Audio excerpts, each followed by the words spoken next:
Hello, happy little pup channel viewers. I did something not typically recommended for people that want to start a Patreon. I started with very little following. Now, typically the reason that it's recommended you wait to start a Patreon is because the conversion rate of followers on other platforms such as YouTube is so low. Typically, for every 1,000 followers you get, one will convert to a patron on Patreon. So, why did I decide to start a Patreon with only 152 YouTube followers? There were a couple reasons. The first reason is I wanted to figure out Patreon and know what I was doing better than if I had a following that was expecting more from me. The other reason is to get used to what I plan to offer, fine-tune it, and figure out what really works and what I feel brings value to the happy little pup. And see, too, as the membership grows, what other people will see brings value and modify that,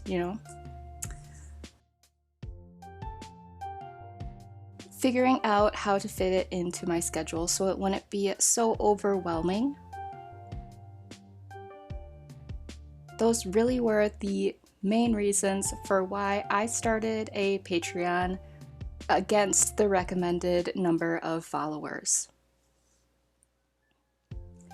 At this time of making this video, I have one tier which is recommended by Patreon, and it is a $3 tier. I call it the Happy Little Paws, and at this time it has access to every month's content that has come out, and I'm going to leave that value there until either 6 months pass since starting Patreon, or I reach 50 followers or patrons on Patreon. And then my plan is to bump up to a second tier.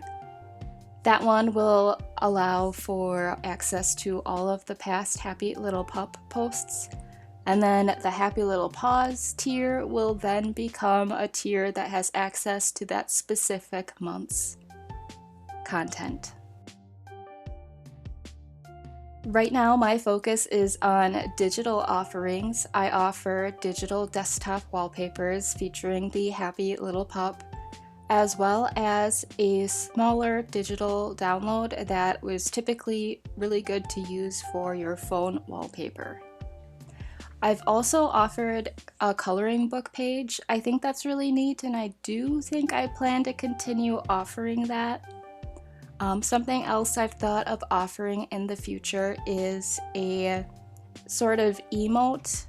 You would be able to download it and send it to someone in response to like a text or whatever chat platform you are working on, and I thought that would be really cute and fun to offer.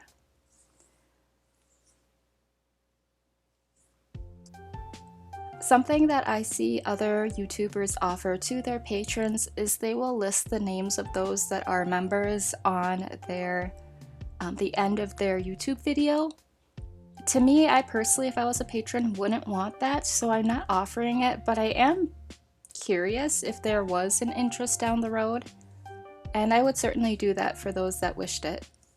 And I suppose you could maybe make that somehow where you as a patron could say, yep, please put my name out there, or nope, just leave it anonymous. I could see that working well.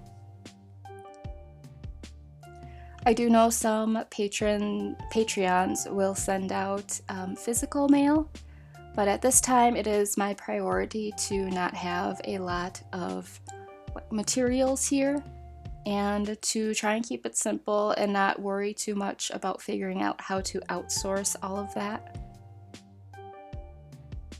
And I do believe for that I would want to have a decent following to help make it as affordable and reasonable as possible. Because the more prints that you print, the less it will cost per print. So I would want to have a pretty decent interest before I pursued something like that.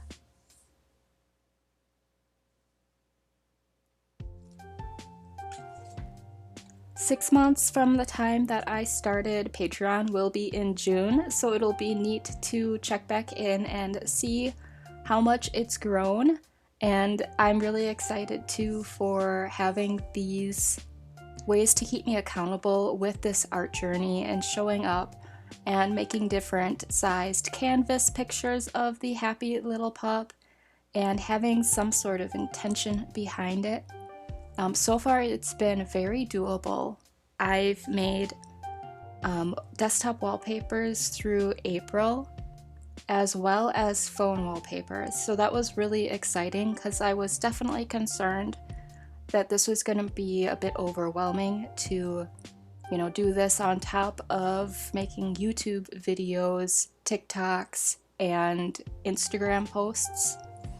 But so far, it's actually been really satisfying. I definitely try and create pieces when I am inspired, and it's really hard sometimes to not just share them with everyone right away because I'm usually quite excited about the piece.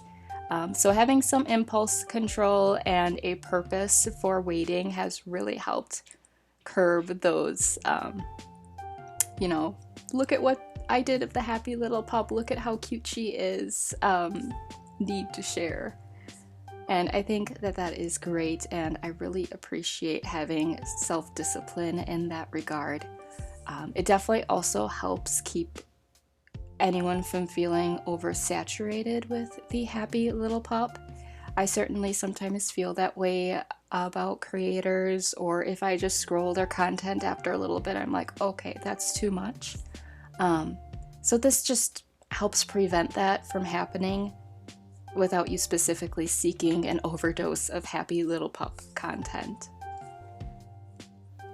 With that being said, since there's no setup cost or monthly charge for Patreon, I personally do recommend starting a Patreon whenever you feel you want to figure it out and not necessarily waiting until it's worthwhile, because it is worthwhile to me to start before I have that, numbers goal met. So to each their own. Maybe you're already used to scheduling your art and having that as a business, but if you're more learning, I think this is a great way to keep you accountable, but it's also fairly forgiving, because if you don't have a lot of or any followers, there's no one that you're letting down. The other thing that's been really nice to hear is a lot of the people that are patrons to Patreon creators seem to just really want to support them.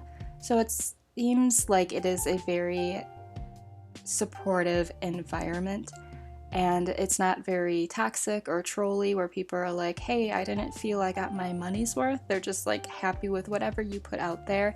And I think that is a super wonderful community and environment to want to enter and pursue and continue to grow. I have been a patron for one Patreon, and it was Mimi Moo Illustrations, and it was really good value content. I really liked it. She had also a Discord channel. To me, that would be a little overwhelming to have on top of everything else, but that was really neat. It was good because you could share the artwork you did on that platform a lot more easily. And there were a lot of sub-channels that you could go to for specific discussions.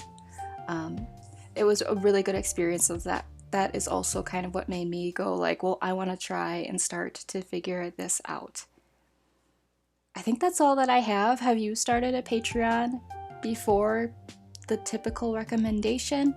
Do you have one now? How is it going? Do you enjoy the platform?